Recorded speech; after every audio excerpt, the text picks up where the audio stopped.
দেখতে পাচ্ছেন এগুলো সেই হচ্ছে কাঁকরোলের চারাগুলো।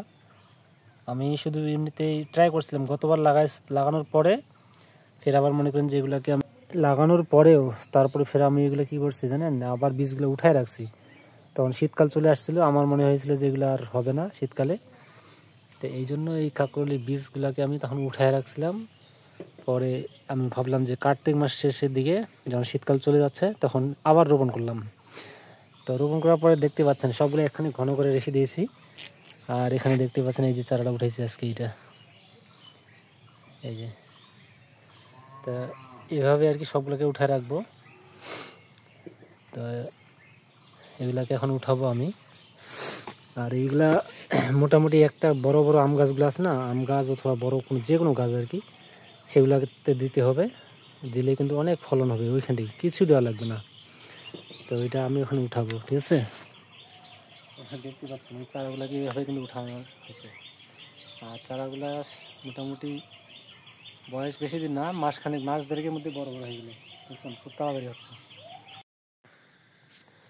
তো প্রিয় দর্শক, আপনারা দেখতেই পাচ্ছেন এই যে এখানটি কাঁকরোলটা কিন্তু আপনাদেরকে দেখাচ্ছি বর্তমানে যে স্ক্রিনে দেখতে পাচ্ছেন, এটি হচ্ছে সেই কাঁকরোল, ঠিক আছে।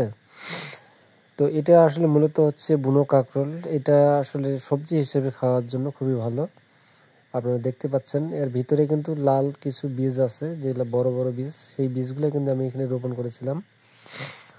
আর এটা আসলে বড় যে কোনো গাছের মধ্যে লাগাতে পারবেন, অথবা বাঁশের মধ্যেও হবে, ঠিক আছে। এটা আপনারা বাড়ির আঙ্গিনায় হোক বা ঝাড় জঙ্গল যেখানে আছে সেখানেও যদি লাগাই দিতে পারেন, তাহলেও কিন্তু এই ধরনের ফল হবে, ঠিক আছে।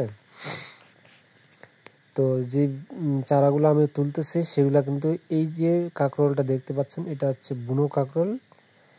এইটারই কিন্তু এগুলা বীজগুলো রোপণ করার পরে এই ধরনের চারাগুলো তৈরি হয়েছে।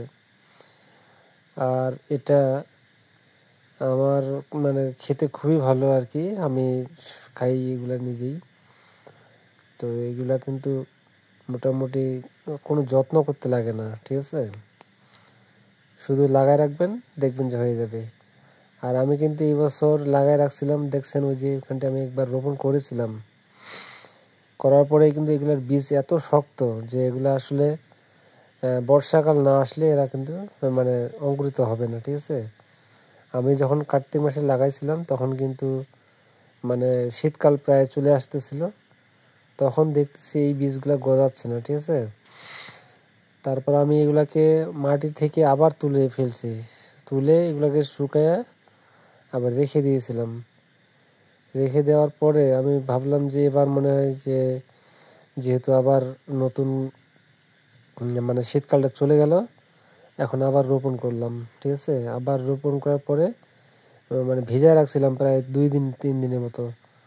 ভিজায় রাখার পরে এখানে রোপণ করে তারপরে এখানটা আপনারা দেখতেই পাচ্ছেন এই জায়গার মধ্যে বেশ কিছুদিন যত্ন নিলাম, মনে করেন যে পানি দিচ্ছি মোটামুটি। তো কিছুদিনের মধ্যে দেখতেছি এই চারাগুলো কিন্তু অঙ্কুরিত হয়ে মানে চারাগুলো হয়ে গেছে। আর এখানে এখানকার যে কটা চারা আছে সবগুলোই আমি লাগাবো আমার গাছের মধ্যে। তো এর পরবর্তীতে হয়তো অনেকেই নিতে পারবেন আমার কাছ থেকে চারাগুলা।